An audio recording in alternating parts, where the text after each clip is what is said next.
all-new Buffy. He was Willow's true love until one fateful night forced him to walk away. Now, Oz has come home.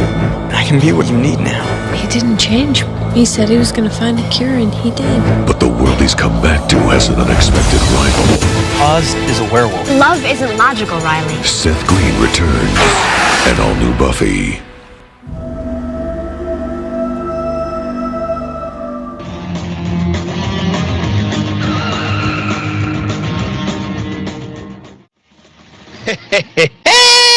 Hello, and welcome to this week's edition of Slade, the Buffyverse Revisited. I'm one of your hosts. I'm Jon Snow.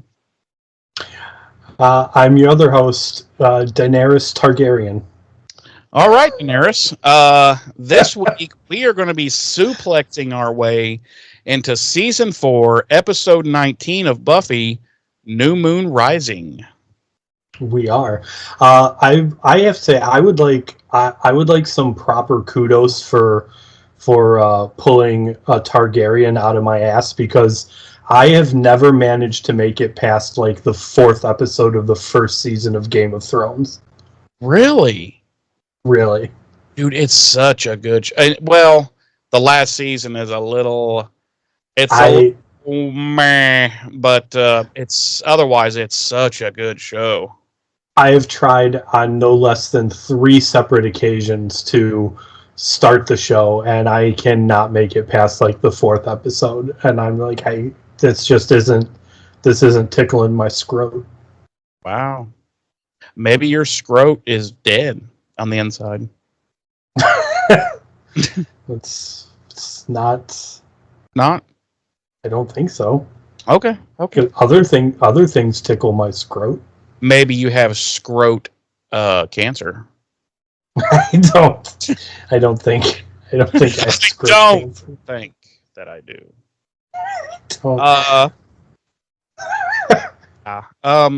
Anyway, James, it's been a long time since we've talked and seen each other. So it has been. You should tell me what's new and how's your life and how are your nipples? Nothing really new since the last time we spoke. Life's good. Nipples are healing nicely from my nipple reduction surgery. Reduction surgery. Okay. Yeah. So. All right. Sounds good. And by nipple reduction surgery, I mean I had them completely removed. Right. Nippleectomy, I believe they call it. So you look like a mannequin now, basically a male mannequin. Yes. Okay. Yes. All right. In all the ways that matter. Right. Also, you just have like my genitalia is completely smooth. I have no external. That's how I know I don't have scrot cancer. It just looks like a permanent cod piece. Yes. Okay. Yes. All right. Well, we learn something new every week about you, James.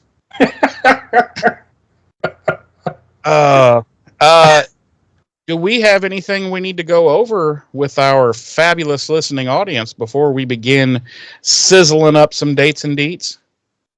I don't have anything. Do you have anything? Not a goddamn thing.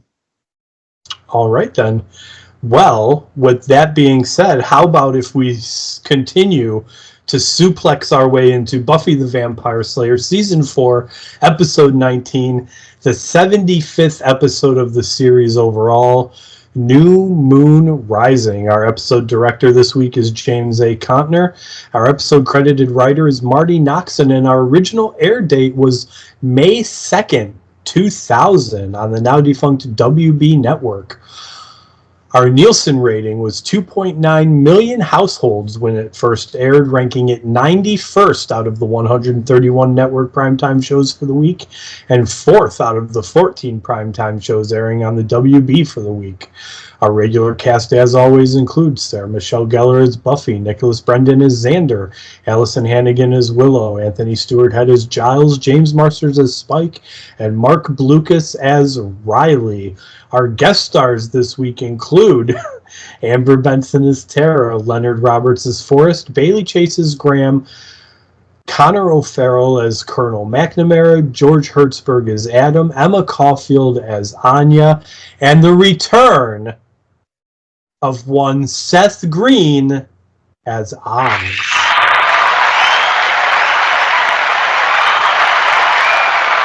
Yeah, baby. Yeah.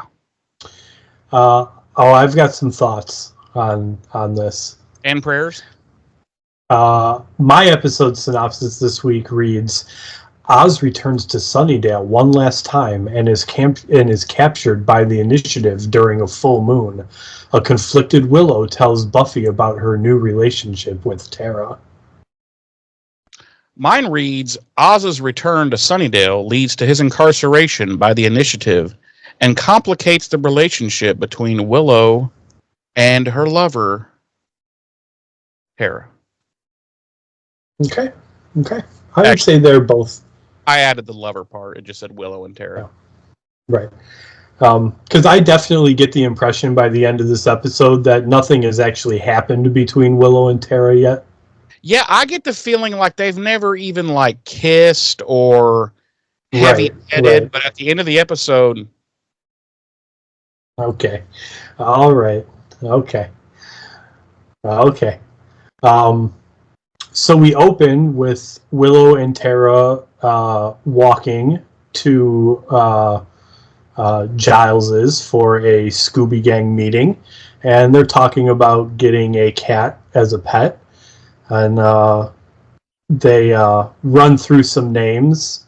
One of them, and I mention this for a specific reason, one of those names being Mrs. Kitty Fantastico, and I mention that specifically because not too long after this episode aired, I found a kitten, and I kept the kitten, and I named him Mr. Kitty Fantastico. And where is he now? He has since passed away, unfortunately. Thoughts and prayers. Thank you. Well, I guess he would be, 24 years old now, so yeah. So they're talking about that, and Tara mentions that she's kind of excited about getting to go to a Scooby Gang meeting, and they get there, or then we cut to the meeting, and Buffy's telling them all that there's not a whole lot going on, and Giles is basically like, well, that means there's, that's when the most trouble is about to happen, and Anya's being her usual self and complains about what a waste of time the meeting was, and Giles has kind of had enough of her, and they start to argue, and as they're getting ready to argue, everyone is thrown into a shocked stupor by the arrival of Oz in Giles's doorway. Who just... Was the door open already? I really don't recall. Because otherwise he just walked in Giles's house and they're all like, well, wow, number one, wow, Oz, wow, okay. But number two, knock much, bro? I have to presume that I have to presume that the door was closed and Oz just waltzed in. Yeah, he's like, oh, I know I've been gone for like, I don't know, almost like 8-10 months, but I'm back and I don't knock. It's this thing I do now. I don't knock. It's my thing. So yeah, Oz is in the doorway, and that's our cold open. Yeah. I just couldn't get it. I kept going back. Well, I shouldn't say I kept doing it. I think I did it twice. I zipped back through the scene to look at and like try to spot the door and see if it was already open. And I'm like, no, it wasn't. He just not only did he just come in, but he didn't like actually come in. It's like he just opened the door and then stood in the doorway. Like he just stood there while the door slowly creaked open. Yeah, and he's like, yeah, I picture it exactly like you just did. Like he's like this will be a fun little surprise for everyone. And like he just turns the door handle and gives it a little nudge and then just stands there like, Yeah, like as the door is slowly like.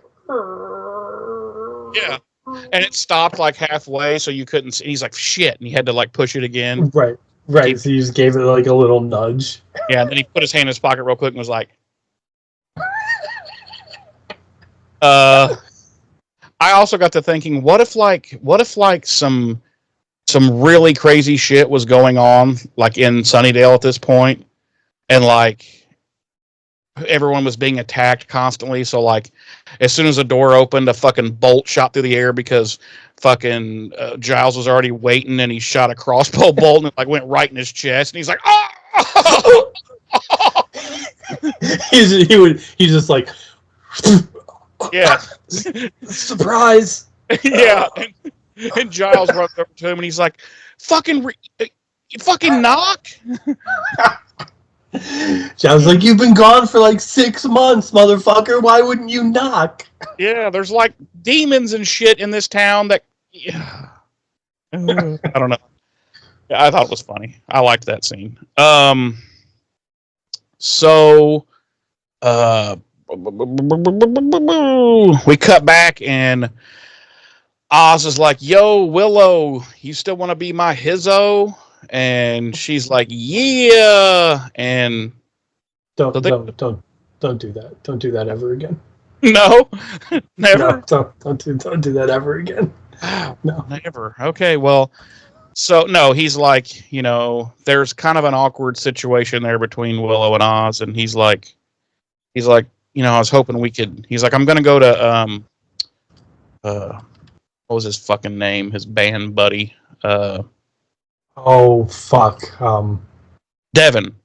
He's Devin, like, yes. Like, I'm gonna go to Devin's and see if he's got a place to crash. And that got me thinking. And I wanted to ask you this: Does Oz? Okay, when they were in high school, right? And at first he was a grade ahead of them, but then he failed his senior year.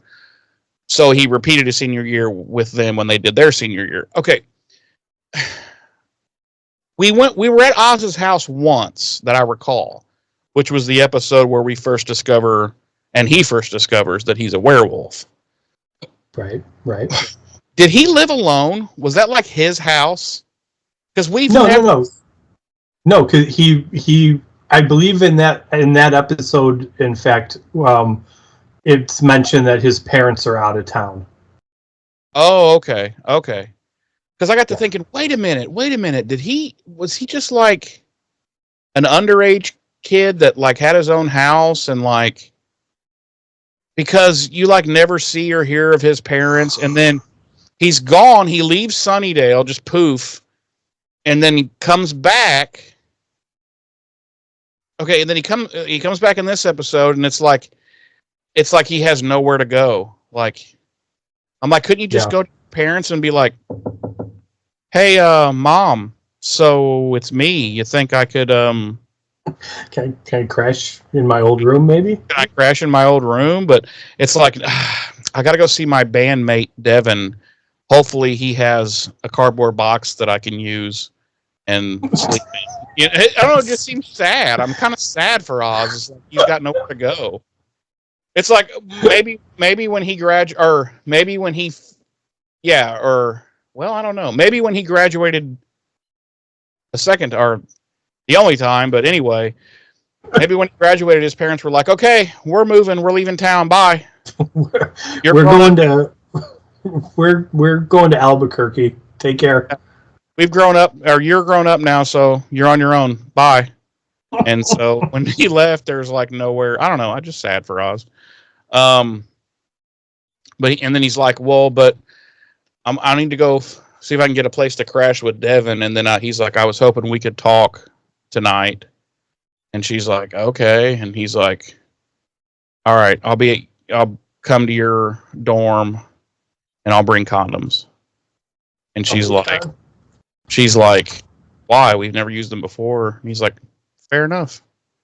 And no, he's like, I'll be there. I'll meet you there tonight. And then he fucks off, and Tara's clearly in distress, and she's like, oh, I gotta go to a study group, and no one believes her, but she fucks off too. and Willow's being Willow when it comes to like emotions and stuff because she doesn't know what to do and she's just like a little wilty flower. And we cut to the cemetery that night, and Buffy and Riley are patrolling, and they're talking about the Willow because he's like, "Did I miss something this evening?" He's like, "I get like," because he knew Oz before at the college, and he's like, he's like, "I know they broke up and stuff, but like, what the fuck?" And then a demon comes out of nowhere who they quickly dispatch, and then they continue their conversation, and she's like, "Well, they had a rough breakup, and there was some stuff, and." She's like, he's a werewolf, and Riley's like, whoa, your friend dates those people? Pretty much. Pretty much. That's how he reacts. And she's like, what do you mean? Those, what do you mean? And he's like, well, a werewolf. And Willow doesn't seem like the type who would, date that. And Buffy straight up is like, whoa, didn't know you were a fucking bigot. And then he gets like defensive. And I'm like, bigots usually do when you call them bigots. Yeah, but it's like, you literally just said those words just came out of your noise hole. How can you be like, what do you mean bigot?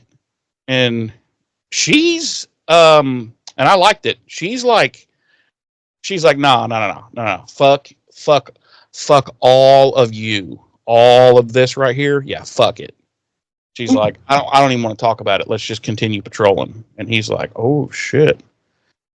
And so yeah, I kind of like that scene because I liked how she basically broke a foot off in that ass.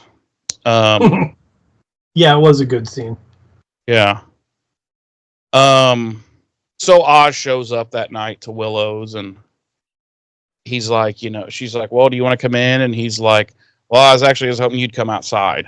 And so we cut to them walking outside at night, and he's all like, look up. And she's like, why? And he's like, look at the sky. And she looks up, and it's a full moon. And she's like, what? And then he wolfs out and fucking just eviscerates Willow. And he's like, yeah, revenge, bitch. And we're all like, revenge for what? You cheated on her and left. Like, what are you getting revenge for? Although she was the first cheater, remember? She cheated first. So the first cheater always gets eviscerated. The second cheater gets away with murder. No,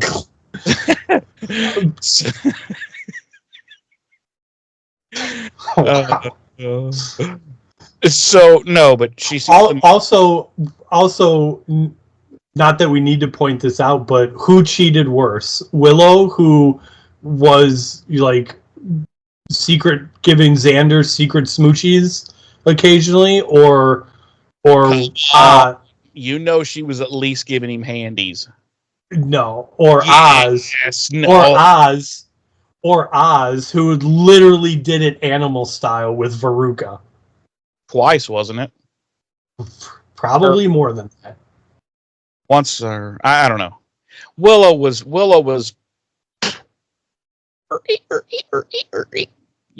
She was. No. Yep. Jewish girls love giving handies because they're able to save their virginity, and yet. Oh my god! Oh so my god! Are we canceled? Oh my god! Not me! Not me! Not me! Okay, so anyway, so she looks up, she sees the moon, and she's like, "Whoa, you're not, wolfing out." And he's like, "Yeah, he's like." She's like, you said you were gonna find a cure, and looks like you fucking did. So go you. And then we cut to them later on, and they're back in her dorm at this point, and they're talking. And so apparently, We'll just go with it. But apparently he went to Tibet and Romania and like all these, Eastern European countries and Asian countries. And he's like, yeah, in this warlock I met in not Mongolia. Where did he meet the warlock? Shit, I can't remember. Wherever, some Eastern European country, he met the warlock, and he's like, and the warlock told me to go to these monks in Tibet that could teach me, meditation and some chanting and controlling my emotions at wolf out time. And she's like, wow, that's it. And he's like, well, no, there's also like some herbs I have to eat and some. He's got he's got like this like Tibetan. I don't want to sound stupid here, but like this Tibetan hand charm thing, and he's like some charms and stuff. He's like, but altogether it lets me control the wolf. Like I don't wolf out anymore. And she's like, wow, okay, so that's all it took. Okay, doesn't seem that deep anymore. That's all it took. Some Louisiana fucking herbs and some chanting and some meditation and a couple of prayer beads. It just took some Zatarans. She's like, you could have just had a Prozac or something. So all it took was some Zatarans, a rosary bead, and some meditation. Jesus fucking Christ! Doesn't seem that deep, honestly. He's like, well, I also have to crush up Xanax and snort them. She's like, oh, so also a drug addict. And he's like, it's that or wolf out. And I'd be like, I think I would just lock myself up once a month and just go ahead and wolf out. Seems easier to me, but anyway, somehow it was Romania. It was Romania where he met the warlock. So somehow this college student who really didn't have anything, didn't have any money or anything. He drove his van down into Mexico and then somehow got over to Eastern Europe and then was in Tibet and blah, blah, blah, blah, blah. And now he's back. So he has a trust fund. I've decided his parents set him up a trust fund. So yeah, she's like, wow. And then she's like, well, apparently they have talked throughout the whole night because it's now daylight. And she's like, well, we should go for breakfast. And he reaches over and touches her hand and he's like, yeah, we should have some breakfast. And she's like, no, I mean actually food. And he's like, oh, cock blocked. And, but that is what he was. Am I right? Isn't that what he was kind of? Yeah. He was kind of like, well, I would rather just fuck. And she's like, you've been I don't like them writing Oz like this because that's not the Oz I knew. He wouldn't just come back into town after like 8 months and expect, So this is part of what I was talking about. And granted, like, he doesn't like come right out and say like, oh, I was kind of hoping we could just fuck. He's like, that's clearly what was referring. He's like he touches her hand and he's like, or we could sleep for a little while, and she's like, well, I'm going to opt for the less confusing waffles, So, but in regard to what you were saying, this is part of what I was getting at when I said, well, I've got thoughts on this. Like, without giving too much away, like, I do like this episode. It's definitely getting a better rating than the previous Buffy episode. But, and I said to my lady when we were watching this episode, I was like, this continues the bastardization of Oz's character that was started in Wild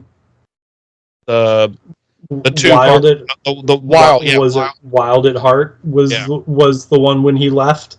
Yeah. Like, this just continues it. Because there's not Oz, and neither was this one. It's not. The majority of this one, like this isn't particularly Oz. Like, you're right, he wouldn't come back after however being gone for however long he's been and basically be like, well, I was hoping we could, like Yeah. And then later on there's something that happens with another character that is so far out of Oz character that it's and I do like this episode.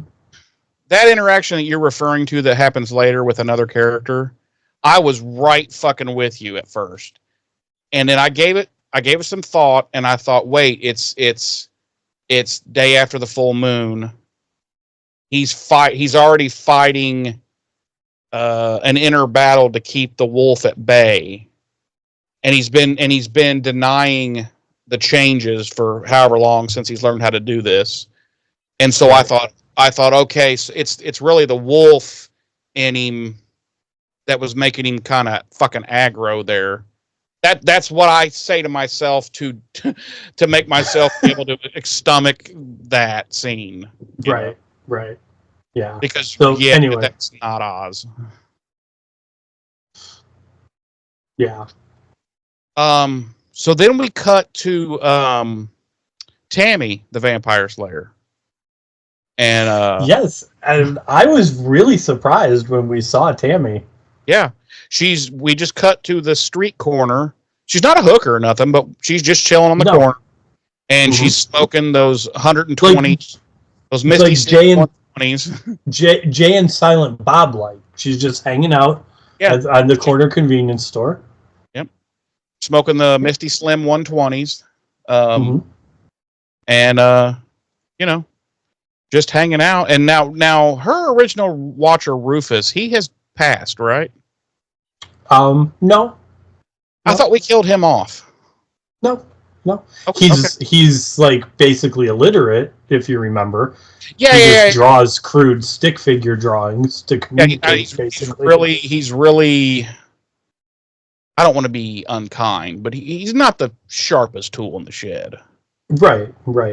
Yeah, and Tammy's just standing there like on the corner convenience store, and literally everyone that's walking by, she's like,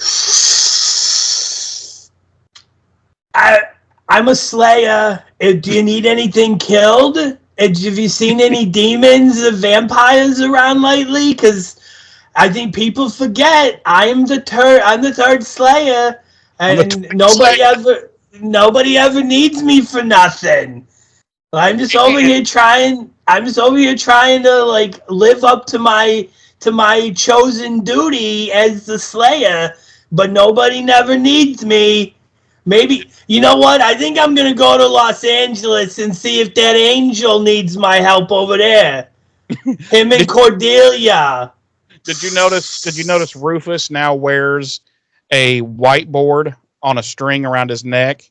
And he quickly, while she's saying all this, he quickly drew like a stick figure of her stabbing something, and he's holding it up like, see? She does this. Yeah. And it's one of the whiteboards from Hush. Yeah, right. Yeah. And did you notice his wardrobe? He's just wearing a brown trench coat and tidy whities. Yeah. And flip-flops. And flip-flops, yeah. And a belt. Yep. But it's strange word. But he's kind of, he's right. He's not all there. He's not all there. Touched. So we can. So I mean, we can only presume that we're going to see Tammy, the Vampire Slayer, pop up in LA Angel at some point. So we'll see if that comes to pass. Yeah. Yep. Stay tuned, folks. So Graham is now patrolling with a team out on the grounds of who the fuck knows where. Somewhere there in Sunnydale. Every time, like everywhere that anyone patrols always looks the same. It's like these kind of like woods. They're not like densely packed, but they're kind of woody. Like, I'm sure it's like the back lot of wherever. Like, honestly, like yeah. Well, in real life, yeah, but I mean, like, right, in the Buffy verse, it's like it always looks the same where they patrol. If it's not the right, cemetery, I mean, then they're just kind of right. generally patrolling. It always looks the same. So, And the thing is too, there's supposed to be 7 different cemeteries within Sunnydale city limits. Yet every time they're at the cemetery, it looks exactly the same. Yeah. For the most part. Here's my question, and I always thought this about the show. I'm like, when she patrols, right? Why doesn't she go? Like, I get when she goes to the cemetery to kill like newborn vampires and shit, stop them from even becoming a problem. But why doesn't she like patrol the neighborhoods, like where families and children are? Like, hey, I'll patrol the neighborhoods, and that way, if any of these fuckos show up here, I can save them, or I can kill them and protect, stop them from eating some families or whatever. But right, that's a good question. That's a good question. Because I mean, that's where police patrol for bad guys. Keep them away from, right. But anyway. Right. So Graham and his squadron of goon initiative boys are out. And I got a question about this scene too, because I'm still not sure. So the squad gets attacked, fucked up pretty good. One of them ends up getting killed. Another one gets pretty much KO'd, and Graham gets KO'd. And the last thing you see is he's like barely conscious, and he looks up, and it is what appears to be a werewolf. And he's like, what? And then he loses consciousness. So, okay, so my question is, was that a werewolf? No. Okay. It was not. All right, I can buy that. Because we have, in a couple of scenes a little bit later, the initiative doctor says, well, there's, I think he said 36 species of demon that look like this, and it could be. But to me, I was like, that's a Buffy versus werewolf. That looks just like a Buffy versus werewolf, and it's literally eating the guy it kills, the initiative soldier it kills. It's like eating him, and I'm like, okay. But anyway, so that was my question. Let's see. So back to Willow and Oz. They're gonna go have breakfast, but she's like, "Well, I need to go freshen up first." So she takes her little toiletry bag and goes to the universal commode area, and the lavatory, the shared water closet, and to do her thing, and then. They didn't let enough time pass here. Because I know I'm a nitpicky asshole. I know this, but like she leaves right out of her dorm, and the door closes behind her. Oz glances up at this, like at the ceiling or whatever, and then we have a knock on the door, and it's Tara. And it's literally so soon that even Oz was like, "What? Did you forget something or something like that?" Yeah, he's like, "Why are you knocking on your own door?" Right. And so I forget exactly what he says, but I think it's something along the lines of, back so soon, or did you forget something, or something like that. Yeah, so he gets up and he answers the door, and it's Tara. And I'm like, dude, that was 5 seconds of, like, they definitely saw each other in the hallway. 1,000%. Unless once Willow, as soon as Willow closed the door, she like witch teleported. Yeah, maybe she pulled the Harry Potter snap, and she was out. So, anyway, so he's like, "Oh, hey, yeah, I met you at the Giles and blah blah blah blah," and she's like, "Oh yeah, I'm sorry, I didn't know you were here. I'll come back another time." And he's like, "Don't you want to come in?" He goes, "She just went down to the bathroom right there. You clearly passed her and saw her." But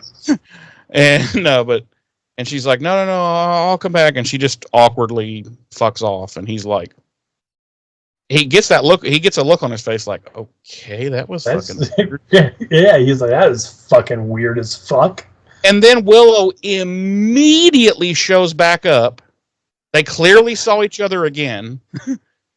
Yeah. And I'm like, wow, that wasn't even enough time to brush your teeth. Like, how were you freshening up? Like, what'd you do? Just go in there and like throw water on your face, and then you're like, all right, I'm good. Like Willow, how do you expect those waffles to taste good if you don't have a clean mouth? You have to clean your palate before you go and have waffles. Right. Hello. It's just the way the world works. No, but she had enough time to walk out of the door, down the hallway a little bit, excuse me, into the bathroom, throw water at her face. Well, she threw it up and then like let it fall down on her just a little bit. And then she immediately ran out of there, ran back down the hall, and she was back. And she looked no different either. Like nothing had. I was like, okay, well, this was poor planning and execution on the shooting schedule. So he tells her, he's like, yeah, your friend, that that lesbian chick that was hanging out with you guys the other day. And Willow's like, whoa, what the fuck is... And he's like, no, I'm a wolf. I could smell that she's a lesbian.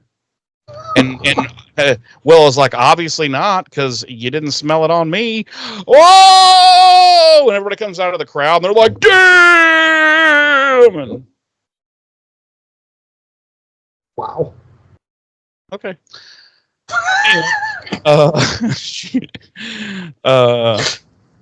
No, but he does tell her. He's like, your friend was here, the girl with the blonde hair, and yada yada. He's like, and she left like real oddly. And Willow's like, well, she is kind of strange. I mean, let's be honest. Love her, but very, very weird. So anyway, Buffy wakes up at Riley's, and she's already being quite, let's just say, cold. And even he mentions it. He's like, wow, we've been up. He's like, okay, we've been up for 10 seconds and you're clearly already pissed off at me. He's like, so what is it? The thing from last night? She's like, it might be that bigot comment that you threw out about my best friend. And again, he's acting all like, well, I don't even understand what could possibly, and Buffy's just like, dude, you're a fucking dick. And Riley's like, yeah, got it. And this fucking shit fucks me up. Let's see. Forrest shows up, and he's like, Riley, we got to go. We need you down in the initiative. He's like, it's Bravo team or whatever, and he's like, what happened? He's like, they got attacked on patrol, and he's like, and he's like, we lost Troy or somebody like that. And Riley's like, oh, a red shirt, damn. And he's like, what about Graham? And he's like, Graham, he's with us, but he lost his penis, Riley. And Riley's like, Riley's like, no, that was my favorite part of him. I loved his penis. I mean, sad, very sad. Right. He's like, no, I love that penis. And then he's like, oh, tough luck for that dude. Yeah. Tough luck for that dude. No, but he's like, no, he's walking, but he's banged up. And Riley's like, okay. And so he goes over and grabs his shit, and Riley says to Forrest, well, what kind of demon was it? Of course, Forrest just gives her the stink face and like refuses to even acknowledge her existence because he's clearly a superior person. And right. And then fucking Riley walks by her, having overheard what she asked, and he's like, does it matter? Yeah. And just like real fucking shittily leaves. And I'm like, dude, at that point, if I was her, I'd be like, fuck this guy. This guy is a piece of fucking bigoted shit. Because he's just like, does it matter? They're all the fucking same, you stupid bitch. But so I'm gonna call you out on this a little bit. Okay. Do you remember when we revisited The Ring a few episodes back? The Ring. Where he's at the fighting pit thing. Right. Okay. And you were like, these are all demons. Why does Angel even care about saving them? That's true. But my point is for the character of Riley, like this is clearly not the way that Buffy feels about the situation, like, because she has said, different, not all demons are evil, some are, you can't just lump them all together, and he just keeps being a demon bigot, basically, and she should, I don't know, it just seems like a very weird, how do I explain this? Like this part of his character, just, it'd almost be like if he suddenly revealed he's somewhat of a KKK member. You know what I mean? Like she never knew this side of him, and all of a sudden he's like, "Oh, I got a thing tonight," and she's like, "Oh, okay," and he's like, "Yeah," and he's like, "It's not a big thing. We meet every now and then," and he's putting on like a white cloak, and he's putting on the hood. She's like, "Wait a minute." She's like, what is going on here? What's happening here? She's like, what? She's like, what kind of meeting is this? And like, he puts the hood on, and he's like, oh, just the clan getting together. Just the hood. Listen, we just get together and burn stuff, and we sing some songs, and it's nothing major. Girls are not allowed, so you can't come. And then Forrest isn't. He's like Forrest isn't allowed either. So don't feel bad. Forrest walks in and sees him, and he's like, "Really, bro?" And he's like,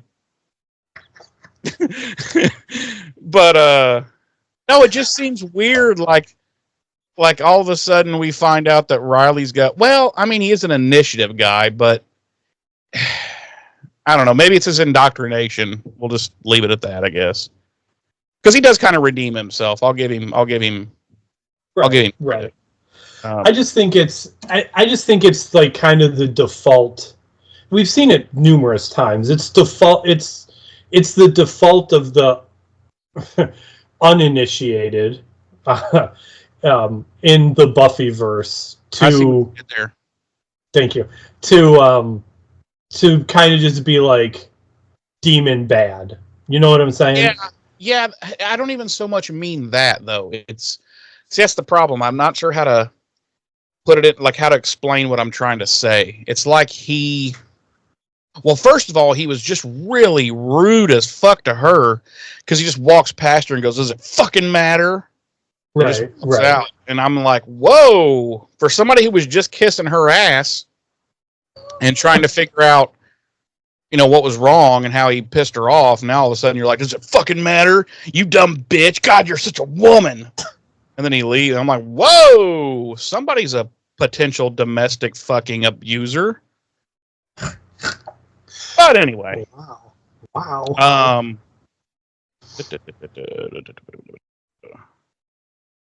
Okay. So Buffy heads back to her room, which I think this is the first time we've seen Buffy like spend time in her own dorm room for like 6 or 8 episodes. Like she's never like Willow has basically lived alone now for months. Like Buffy is never there. But she finally gets there, and Willow's like, "Hey, do I know you?" And Buffy's, "It's me, Buffy." And she's like, "Oh, that chick that used to be my really good friend and was my roommate too?" And Buffy's like, "Yeah." And she's like, yeah, I'm not sure you're the same person. I don't think so. I don't think so. I need and to go.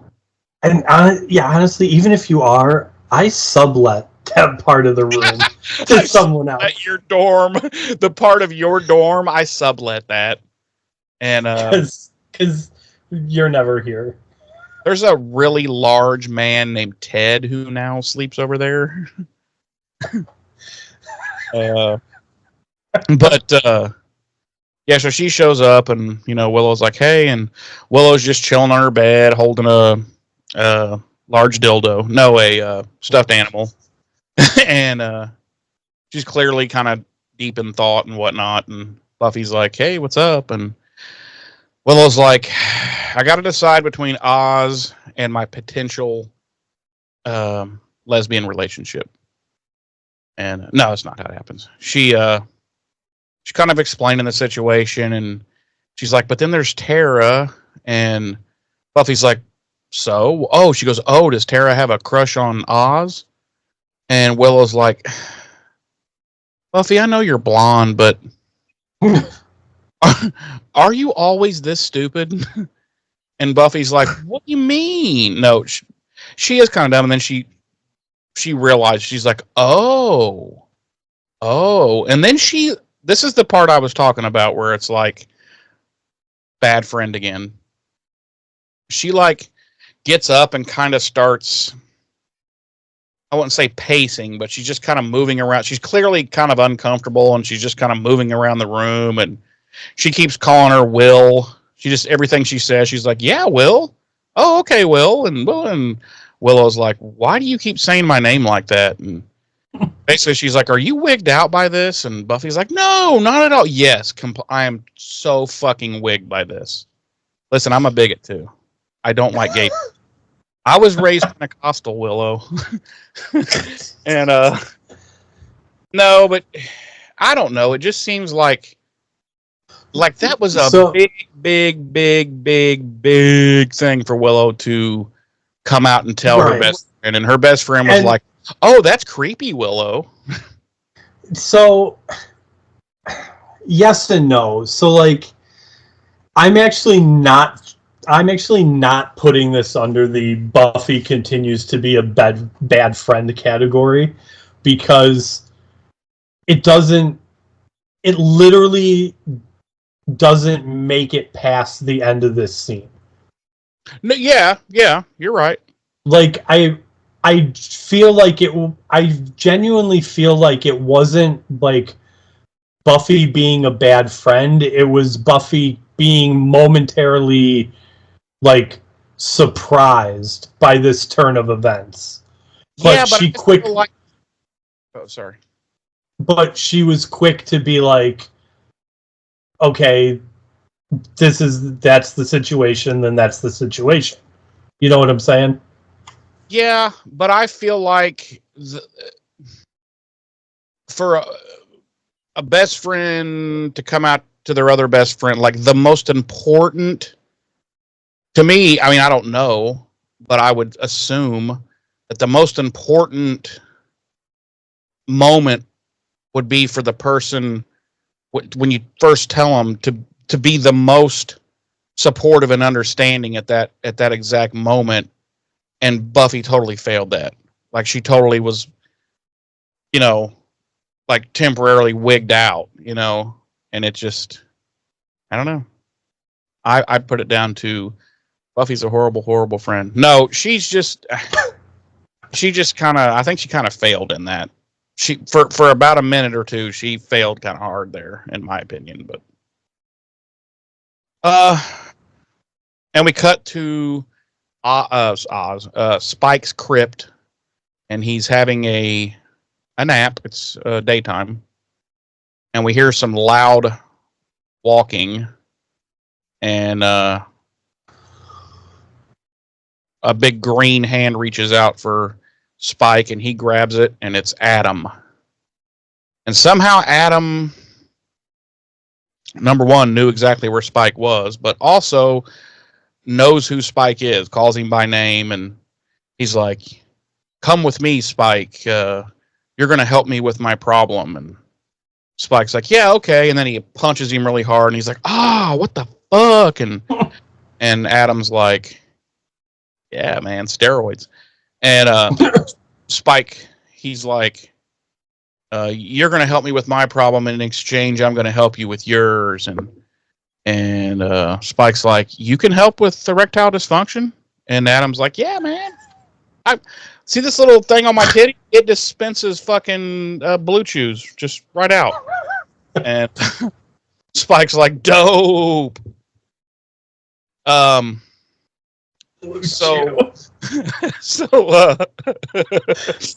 So he's like, yeah, I got a titty slot for that where Blue Chews just dispense right from that. Get a blue chew dispenser right there. It looks like a press my nipple.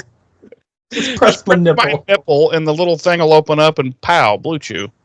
You'll be good to go. Pop a couple of Blue Chews. You'll be able to. Jeez. And Spike's all like, okay, so, or Adam's like, he doesn't give much detail, but he's like, eradicating all of humanity is not going to be enough. He's like, there's also going to need to be some casualties on the other side. And he's like, and the humans need a leader. So they're going to need the Slayer. And he's like, Spike's like, well, she has a tendency to win. And then Adam's all like, well, join her. And Spike's like, you already told me you got a titty Blue Chew dispenser. I'm with you, brother. I'm with you 100%, my man. I need some of them titty Blue Chews. And then he's like, so Spike goes, so you promise that if I help you with this, then you'll take the chip out of my head. And Adam's all like, Scout's honor. And I would have immediately been like, you're fucking lying. Like, no one would say that. That's not lying. But he's like, you're a Boy Scout? And Adam's like, parts of me. I thought that was funny. Funny. Here we go again. Adam's so fucking, just such a boring character. But he does have that titty Blue Chew dispenser, so that's kind of cool. That redeems them, in my opinion. Like, yeah. I'm everything I previously said negative about Adam, I take it back now. I didn't know he had a titty Blue Chew dispenser. If I had known that 5 episodes ago, I would have been like, Adam's the greatest character ever created. Yeah, because Spike, not just on this show, but in all of media. Yeah, from the beginning of time to now. No, but once Spike finds out, he's like, Adam will be just kind of standing around thinking, looking around, and he'll look down, and Spike will be like under his titty, like going, trying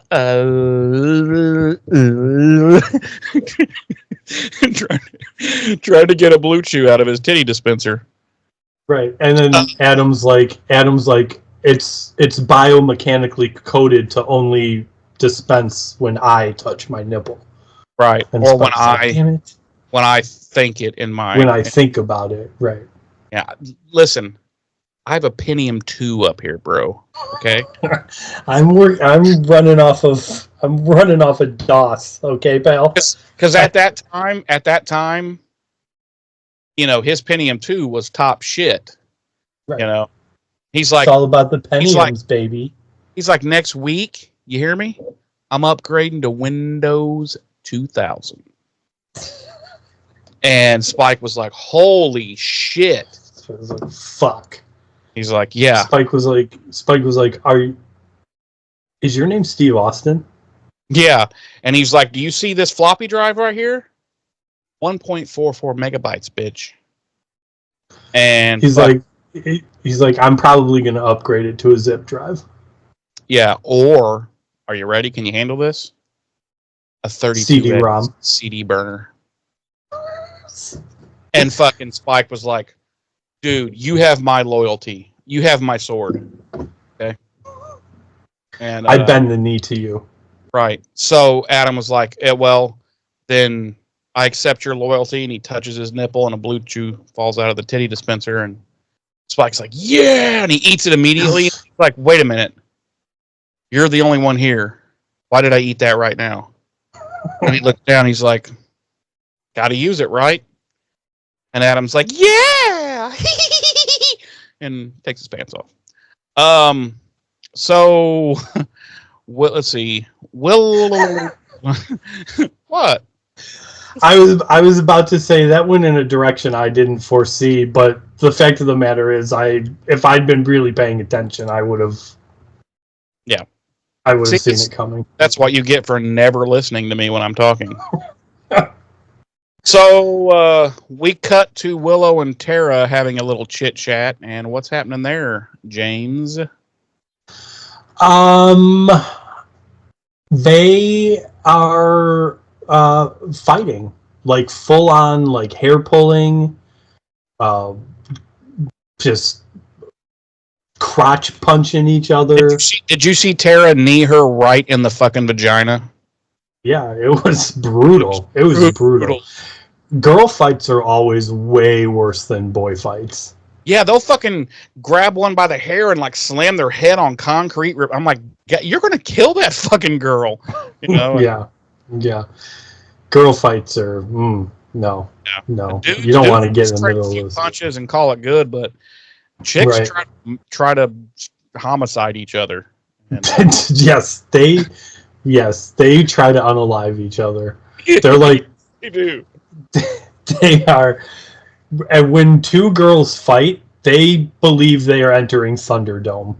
Yeah, they're like, there can be only one, bitch. right. And it's on.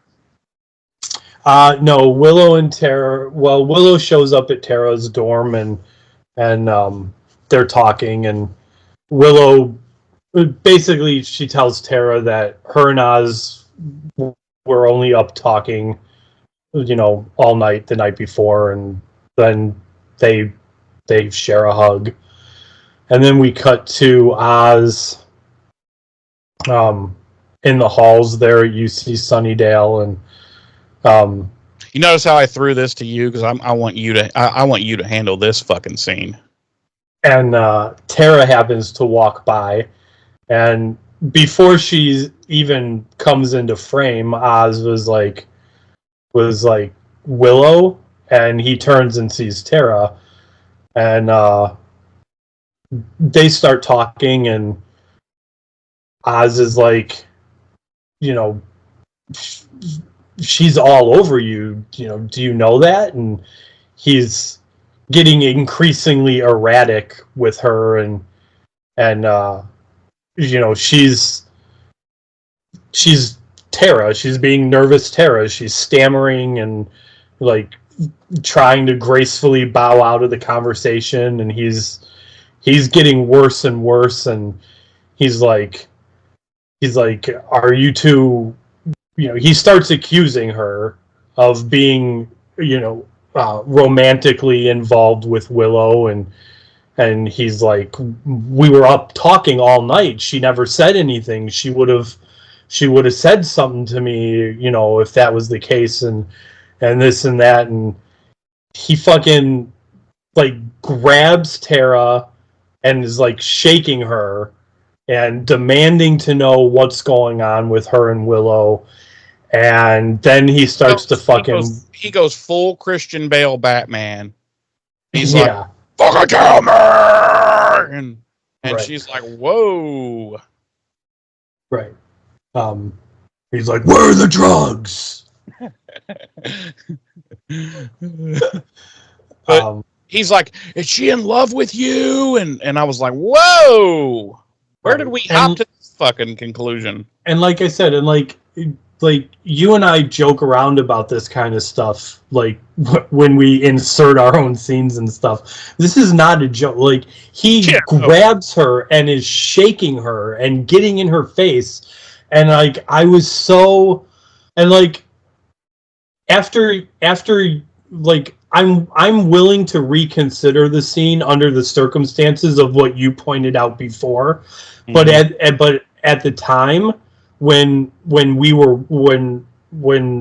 watching it, I like I said before, I said to my lady, I was like this episode is just continuing the bastardization of Oz's character, because this is not Oz. Nope. Like, so anyway, he wolfs out and he starts chasing Tara around, and they end up in what appears to be Maggie Walsh's old classroom, and Riley and the rest of the initiative show up, and they trank him, and they drag him away. Then they gaslight the fuck out of Tara. Forrest Yeah. does. He's like, no, we know what we're doing. You're just in shock. Now fucking settle down. Right. And I'm like, wow. Because she's trying to tell them, like, in particularly Riley, I think, because I think she knows that Riley knows Oz. Yeah. I think. So, but regardless, she's trying to tell them who it is, and they're just not having it. Yeah, Forrest just gaslights the fuck out of her. Right.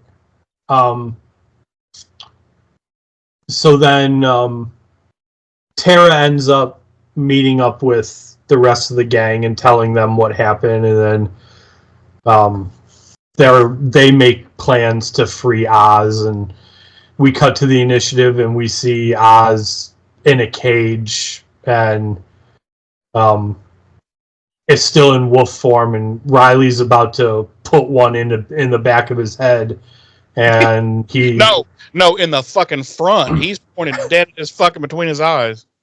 And at that point, Wolf Oz changes back into human Oz, and Riley's like, what? He's like, damn, Oz, you are hung like a motherfucking horse. And He's Oz like, is "No, like, he's like, and if you want some, all you got to do is open up that cage door. and Riley's like, suddenly I'm not so sad about Graham's missing penis anymore. He's like, fuck Graham. Who's Graham? Is there a Graham in here? I don't know any Grahams, but I don't know any Grahams. Later on, you and me catch a little time together. I don't know about any Grahams, but I know about this horse in front of me. I'm gonna call that fucking high old silver, baby. Whose horse is that? And then we come back from a non-existent commercial, and we see that Riley is trying to keep some initiative scientists from performing tests on Oz to no avail. And then we cut to... Tests are pretty funny, too. The test consists of absolute torture to see if they can make him change into the wolf. Yeah, that's the test. They're fucking cattle prodding him. Yeah, and they're just like, and then when he turns into the wolf, the guy's like, "See, I always thought the notion that it was lunar based was just horse shit, and I've just proven my point. See, I'm a scientist. I proved it by this one simple test." Right. There will be no peer review. Do you understand? There should be no peer review of my work. I'm writing up the paper and submitting it. It's already submitted. You hear? I faxed it. That's right. It's 2000. I faxed it. We're done here. Please leave. Kill him. Kill him. And please leave. My work has been justified. My work here is done. I shall await my Nobel Peace Prize. With all the torture, he should actually probably have a German accent. Yeah. And he was like, all that torture they were doing to him, Riley looks down again and he's like, "You're fully erect." And Oz is like, "Masochist." And so. Yeah. So we cut back to Giles's place, and what's happening there, Jeremy? Fire. Massive, like 4-alarm fire. Fucking Giles you see him come running through the living room, screaming a scream that only a dying man could scream. And he is fucking completely covered in fire. And fucking... And everyone else is just dead. Yeah, everyone else is dead except Buffy, who's just standing kind of off to the corner just watching. And she's just like, this is so strangely interesting. Right. To watch a man slowly burn to death. But did you happen to notice that if I'm not sure you looked down, because Buffy's standing there like her arms at her side, but if you look down, you can see like her hand is at her side but turned away from the camera. You see a box of matches tucked away. Yeah. She hand. set this fire. Yeah. Like, she clearly set this fire. She'd been having dreams recently where she wanted to know what it was like to watch a man burn to death.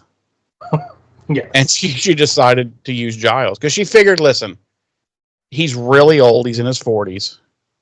He's lived a very long, full life. He doesn't have a job anymore, so I'd be doing him a favor. I'm doing this man a favor. Yeah. So we have to presume then that Giles's sweet pad is like paid off, right?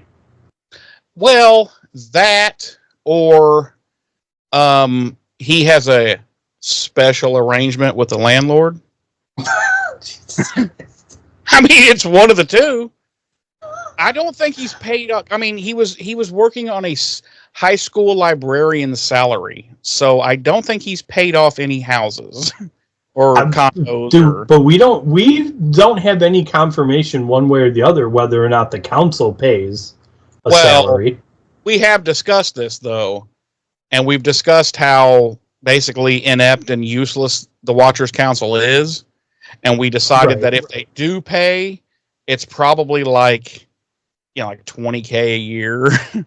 And like you got to cover your own expenses and your own hospital fucking shit, and so you figure they don't have a health insurance plan. Oh God, no, that would cost them a fortune.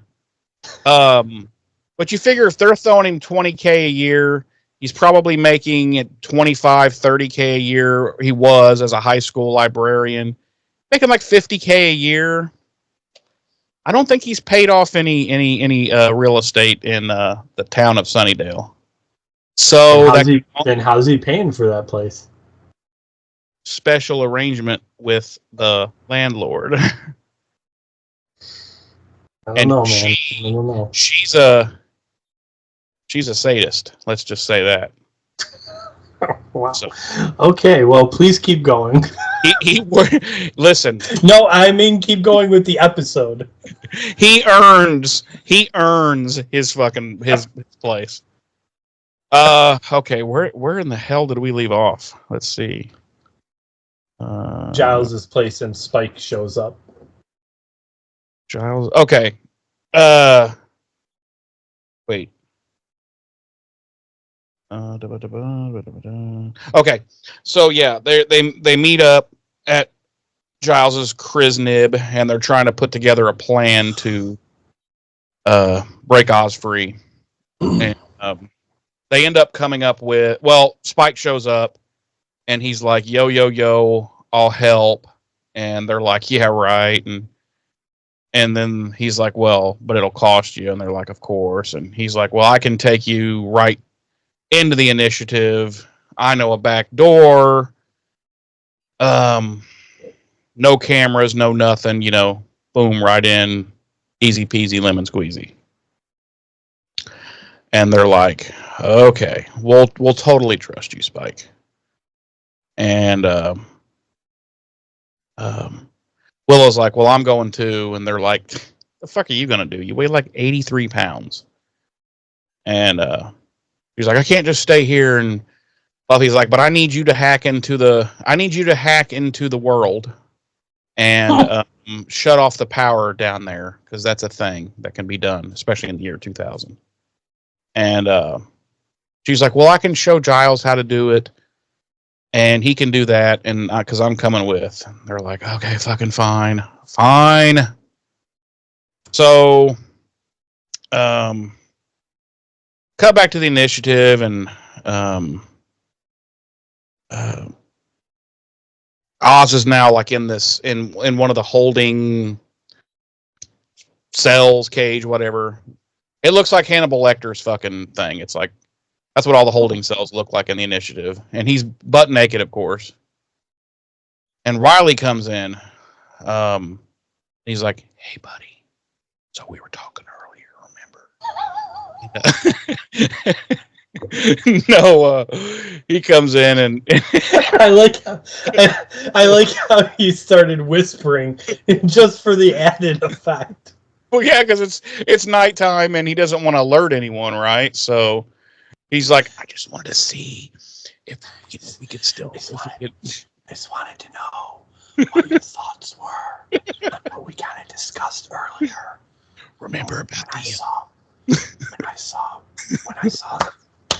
you know I saw the baby's arm holding the apple. Yeah, you know what I'm talking about. And Oz is covered in like bruises and shit, and he's off, and he's just looking at him like, fucking really, bro? Like, I think I have a broken rib, and I think my spleen is leaking, and I'm pretty sure that scientist dude already violated my rectum. And Riley's like, well, that'll just make it easier. He's like, dude, I'll be able to slip right in that. He's like, besides, it's not your rectum I'm looking to have violated. He's like, listen. He looks around and he goes, can you change into the wolf anytime? He's like, because listen, back in Iowa, I was heavy into the furry scene, but that's all just people in costumes. You're the real deal, though, dude. I'm looking to make that shit real. So, no, fucking wrong with us. We're so fucked up. He comes in and he actually gives him like a change of clothes, and he's like, here, put these on, and Oz is like, I prefer nudity, to be honest. And Riley's like, oh, yeah, but we're gonna try to sneak out of here. And he's like, it's okay. We can use my dick as a tool for opening doors and things. And Riley's like, you know what? That's not a half bad idea. It's not a half bad idea. Because nothing's wrong with it. There's a few gay guys down here. We might be able to get past where they're guarding just by them seeing you. So yeah, keep your dick out. Keep that out flopping around. And no. Okay, let me try to get back to serious now. Okay. So he puts on the clothes that Riley brought, and they start. Riley's gonna help. Riley's like, it's pretty ballsy, honestly. Riley's like, fuck, I'm cutting this dude loose. And so he's trying to walk him out of the initiative, and it doesn't seem they get very fucking far, and the lights come up, and 37 fucking initiative dudes surround him with guns, and including Forrest, who's such a cunt. He's gotten cuntier with each episode, like lately, like the last 7 or 8 episodes. It's like I've hated him a little more each episode. Now I really fucking hate the guy. He's like into the line. And Riley's like, do you not remember what I do on the weekends? And Forrest is like, oh shit, that's true. That is true. Sorry. I think Forrest's increasing cuntiness is like he's obviously jealous of Buffy. Like he's got latent homosexual feelings towards Riley. He absolutely does, because he used to be Riley's like number one ride or die and everything. Yep. And then Buffy came along and fucking, so now Forrest has to like angrily masturbate with thoughts of Riley. Now he's like, you fucking piece of shit. So he really could have used that orgasm wall from the last episode. He should have came the fuck out of his room and went downstairs, and he would have found that gasm wall. But so anyway, then Riley's now in a cell, and Colonel McNamara, who we have never fucking met before, but is now the no, it wasn't him last week. It was a completely different guy. This Colonel McNamara, I don't know where the fuck he came from. Because remember last week in Superstar or whatever it was, that what was his rank? I don't remember what his rank, major, I think, but he was kind of an older guy, and he's like, okay, I've been sent here in charge of the initiative until Washington. Da, da, da, da. Yeah, that was a completely different guy. This is Colonel McNamara, who is apparently the. Oh yeah, it was Haviland. Colonel Haviland was Colonel in Superstar. So this guy is they've just shit him out of nowhere, but he's now the no nonsense fucking goddamn by the book motherfucker. And he comes into Riley's cell, and he's like at ease, and Riley's at ease, and he's like, permission to speak, and Colonel's like, denied. And I'd be like, oh fuck you, I'm fucking speaking, bitch. Like, what are we doing here? We're grown men. Fucking cunt. Anyway, McNamara goes off on a fucking tangent and how Riley's destroyed his career, and he's like, but if you help us take down your friends, then maybe you can just save your career. And Riley's like, oh, fucking, that's an awesome offer. I'm so in. Yeah, I'm going to betray all my friends so that I can continue hanging out with you, Sunshine. He's like, that's it? I just have to betray my friends? So that I can hang with you some more, Sunshine? God, I can't fucking wait. Not a fucking problem, my man. Meanwhile, outside, dressed as commandos and scientists, Spike, Xander, Buffy, and Willow come. They're walking through the standard patrolling grounds, so that's some woods. And Spike leads them right up to this obvious as fuck door. And I'm like, wait a minute. Buffy's in these woods like 38 times a season, and she's never come across this fucking door before, because they try to like have some foliage around it, but it's so fucking sticks out like a sore dick. It's like, oh, come on. And then we cut to this little scene of Adam, who is in his lair, and the metal part of his head is pulled back, and he has, that's right, ladies and gentlemen, a dial-up modem in his skull.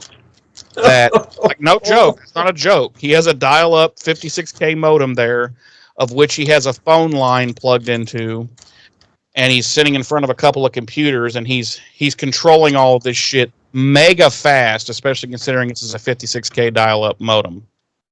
But he's controlling shit and screen to this screen and this screen, and he's tearing it down, buddy, at those 56K baud rate fucking speeds. And like he controls shit.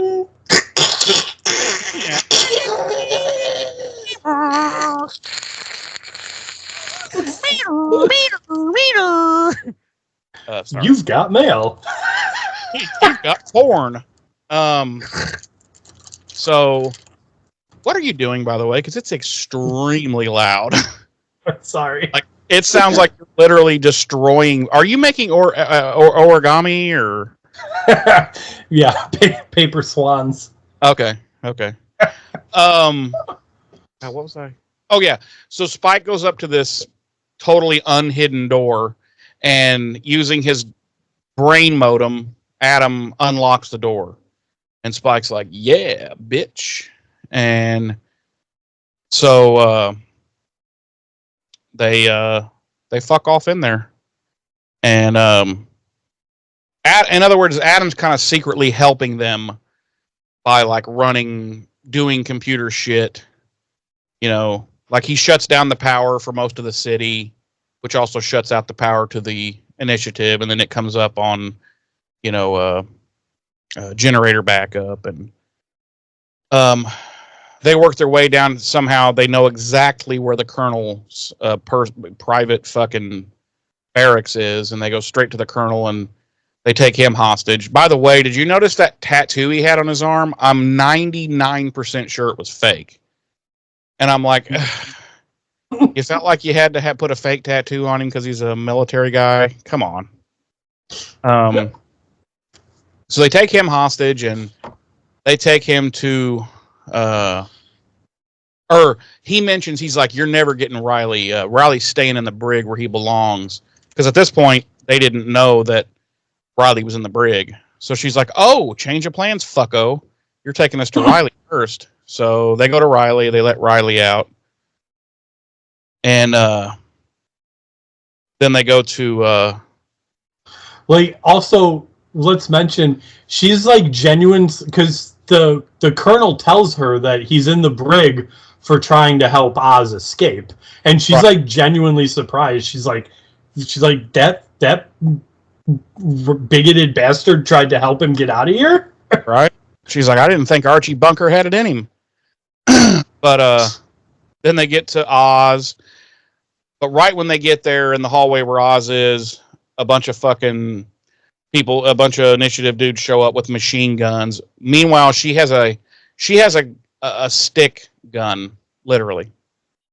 And she puts it to the colonel, and she's like, I'll kill him if you don't. Like, why didn't any of them call her bluff? Like, oh, bullshit, you're the Slayer. You're not going to fucking kill him. And then just blow her away. But they're all like, okay, don't kill him. And so the colonel gives the nod for them to open the cage where Oz is, and Oz comes out, and Willow runs up, and he's like, he starts to change, and he's like, Willow, get away, and she gets away, and he like forces it to go away, goes back normal, and so they get out. I mean, that's really they get him and they just fuck off, and we cut to a scene where I do want to bring this up.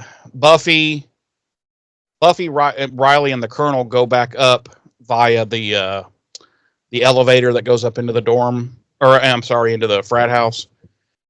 And when they get up there and it opens up, he opens up the panel and pulls the wiring out, which I guess that's so that the Colonel can't go back down in it. I'm not sure what that was for, but anyway, he pulls out the wiring and shit, which is supposedly disabling it.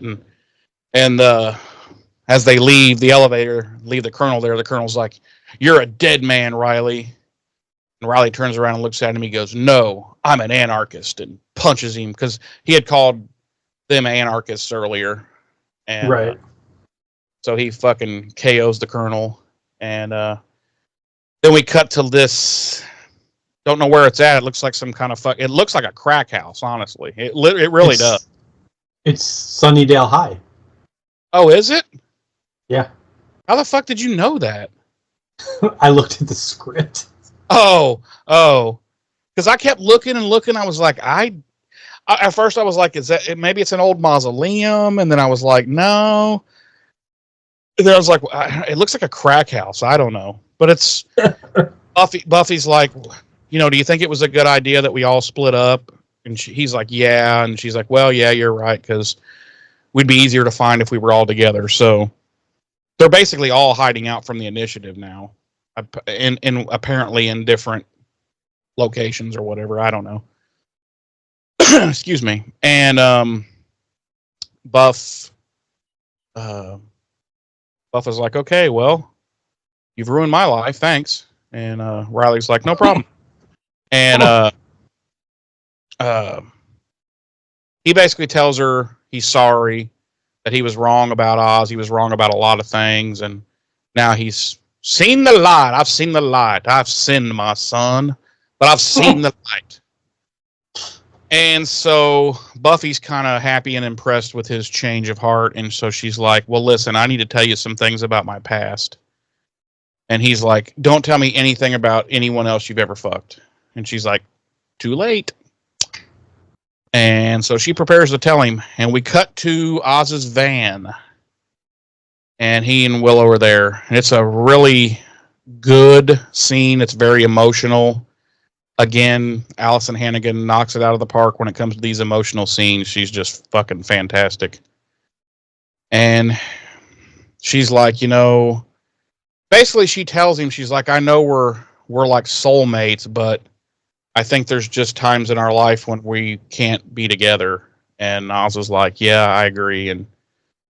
And she's like, that's why I know someday I might turn a corner in Istanbul and see you, and everything would just be normal.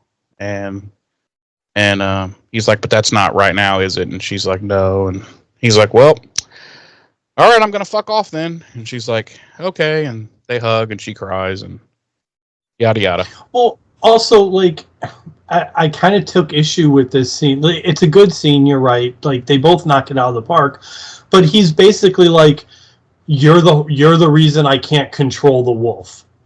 Yeah. Like, what? Yeah. It's like, wait a minute, you were doing just fine until you got butthurt because you found out she was in love with someone else. Right. So you're saying that basically I can't be around you, Willow, because you make me mad. Like that's what a domestic violence person. He's like, I wouldn't hit you if you didn't make me mad. You know, like, dude, that's exactly what I thought when they had this conversation. In fact, that's part of the reason I had the script up, is because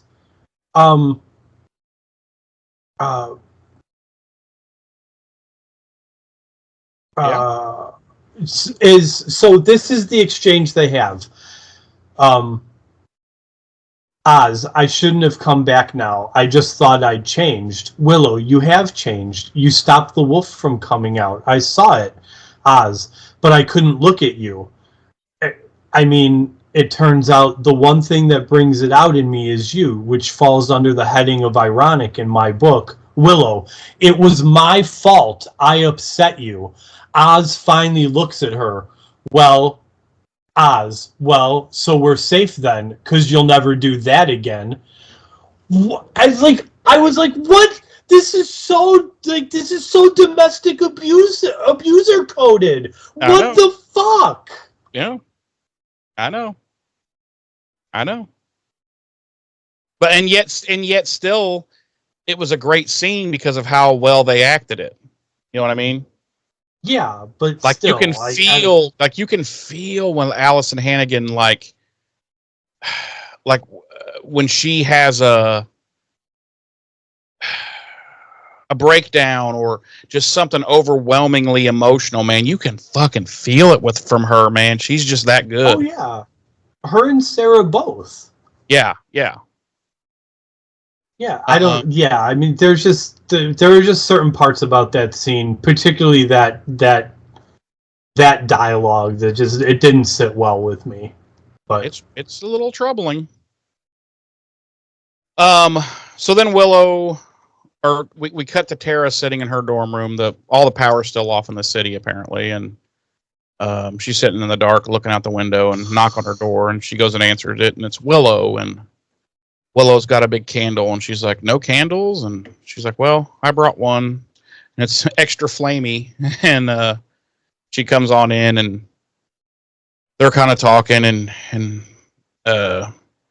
Tara's like, no, I understand. You have to be with the one you love. And Willow's like, I am.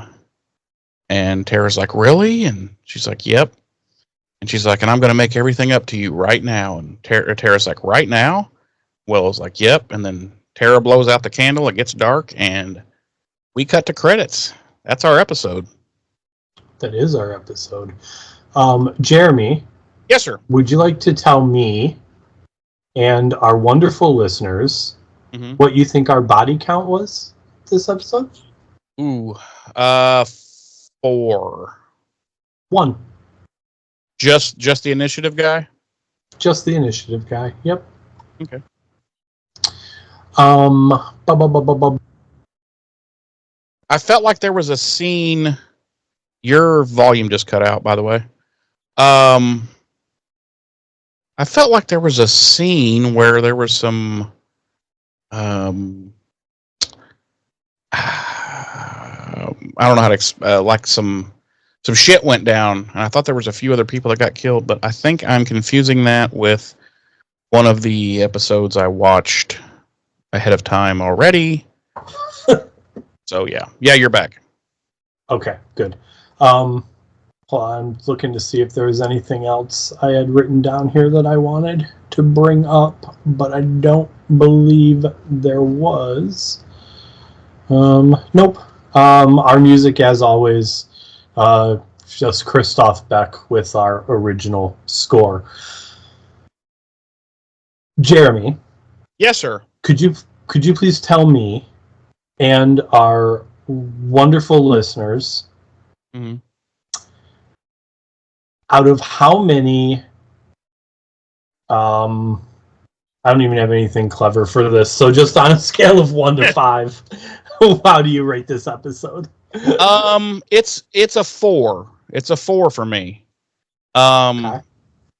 I take a full point away for the problematic shit that's in this scene. Riley's initial just horrific bigotry and utter fucking rudeness to Buffy. And the fact that mainly the point comes off because it's like you said, it's continued bastardization of poor Oz, who's a fucking phenomenal character, and the last 2 episodes he was in were just bad. Just bad as far as him as a character, and so it loses a point. But I mean, other than that, it was a damn good episode. It was, this is a Marty Noxon episode. I looked that up, so I was like, that makes sense because generally speaking, her episodes are really fucking good. Yeah. So I was like, okay, it's Marty Noxon. That makes sense. Yeah, it was well written. Well, like as we already said, very well acted. And it was a perfect story and a perfect, kind of come return for him, other than the the domestic violence that is not Oz, and that's why it loses a point. Because man, if it hadn't have been for that stuff, this could have been a 5 for me, this episode. Right. Because I love Oz, him being back. I love, it would have been a 5 for me. But I had to take a point off for all that fucking bullshit. So yeah, I mean, I don't really have much more to say. It was just that we haven't already said while covering it. It was other than 5 or 6 poorly written lines, and the fact that that just wasn't Oz all the way. It would have been a 5. So right. I'll leave it at that. James. Yes, sir. How many? Tell myself and our audience, on a scale of 1 to 5, how many Larry, Tom, and Geralds do you give this episode? And give us your final thoughts. Man, I went back and forth while we were watching the episode. I've gone back and forth while we were reviewing it, and ultimately, I think I have to settle on a 3. Fair enough. Obviously, the back and forth was between a 2 and a 3. No, was between 3 and 4. But I've got to settle on 3. Listen, it's not a bad episode. I like this episode. It's well written. It's Marty Noxon. I mean, like you said, you would be hard pressed to find a bad episode that she wrote. You just would. Of course, it's well acted. I mean, this cast is phenomenal always. But like you said before, there's the way Allison does Heartbreak. Well, actually, the way she does all of it, when it comes to extreme emotion, like when Willow is extremely happy, when Willow is extremely sad, she has and not to take anything away from the rest of the cast, because SMG can do it too. There's something about it that makes you feel it too. Yep. And yeah, you felt every bit of what Willow was feeling throughout this episode. So yeah, it's the score is not a reflection of the acting either. It literally comes down to it's the continued bastardization of this character. I mean, from the you know, I was hoping maybe we could get some sleep line, which obviously, he was clearly, and maybe honestly, maybe that's on us. Maybe our minds are in the gutter. Maybe that's not what he meant, but that's how I took it. With the camera going down her hand and him rubbing her hand, like if he had just said the line, like, "Oh, why don't we just get some sleep?" Something like, then I could have been like, yeah, but they made a big point of showing him rubbing on her hand, and I was like, nah, Right. he ain't talking about sleeping. Right. To from that to the way he reacted to Tara in UC Sunnydale Hall, and listen, I like your take on it, I really do, and looking at it from that perspective, it is more palatable. What happened that's the only way I could stomach it.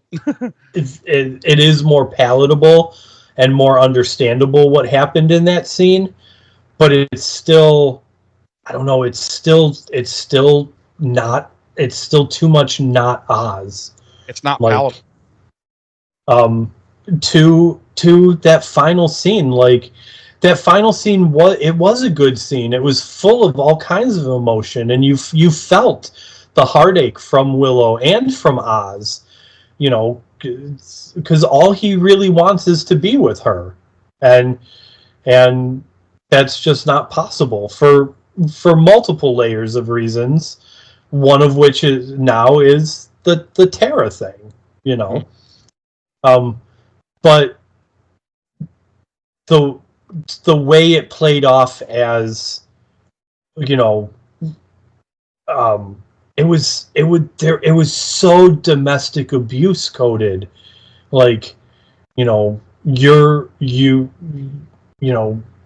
made me mad, and that's why I woofed out, and you won't do that again. Like, I wouldn't hit you if you didn't make me mad. Yeah, exactly. I only hit you because you make me so mad, and I love you so much. Like, no, no, this is, it's not. I couldn't, like, it. Yeah. So. Yeah. So. Because that's the other thing. Like, I don't. Like, Oz would never blame Willow for. He would be like, no, don't ever say that. It's never your fault, Yeah, like, it's the wolf, it's whatever, it's not you, and right. So yeah. For all of that, it loses those points for me. It's just not. It's just not palatable to me.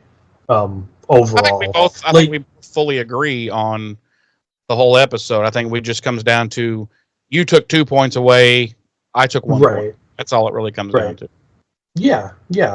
So, but yeah, I mean, so that's my final thoughts on it. It's a good episode. I'm not detracting from the fact that it is a decent episode.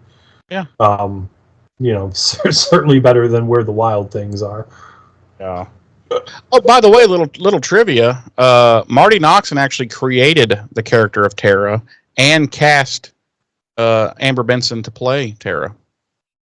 Wow, interesting. Yeah, I didn't know that either. I read it on something for research of this, so I was like, huh, okay. You did research? I actually did. I was looking up Marty Noxon. When I saw that this was a Marty Noxon episode, and I was like, oh, well, that makes sense, because by and large, her episodes are really good.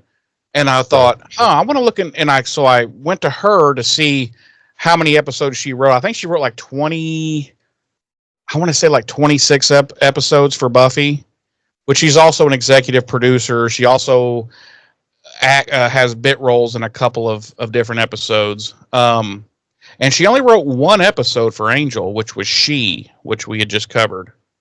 Ooh. But I was looking into that, and then in the quote trivia for Marty Noxon, it said, Marty Noxon actually created the character of Tara and cast Amber Benson to play Tara. So I was like, huh, cool.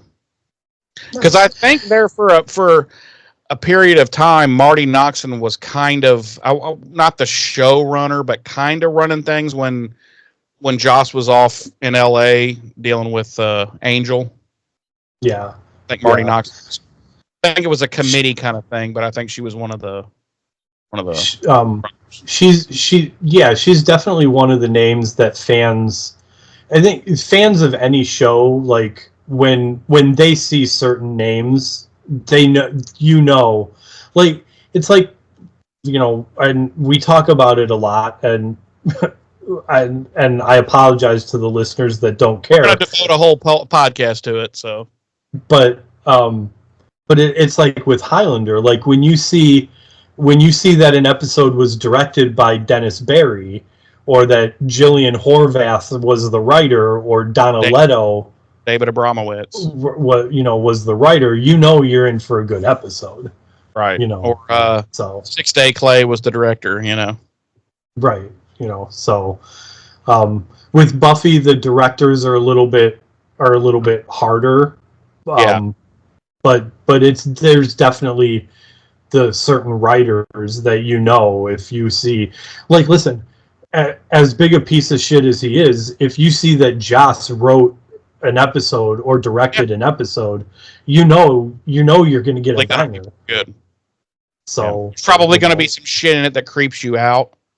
Right. Now, David Greenwald, Tim Minear, it's. And David Greenwald's a pretty prolific television writer, period. Like not just Buffy for Buffy. So yeah, but yeah, you're absolutely right. But yeah, that's my final thoughts on this episode. And you're sticking to it. I'm sticking to it. Why don't you briefly tell our friends and lovers out there how they can get with us? Well, if you want to be my lover, you got to get with my friends. Not gonna do it.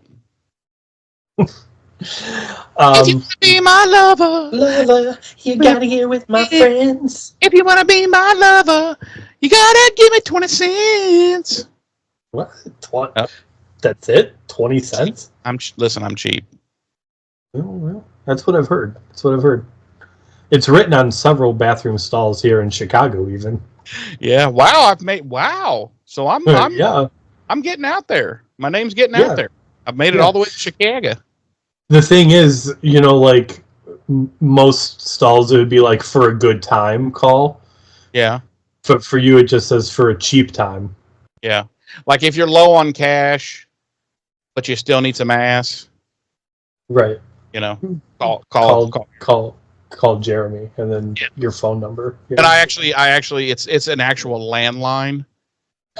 And I answer, and it's a cordless phone with the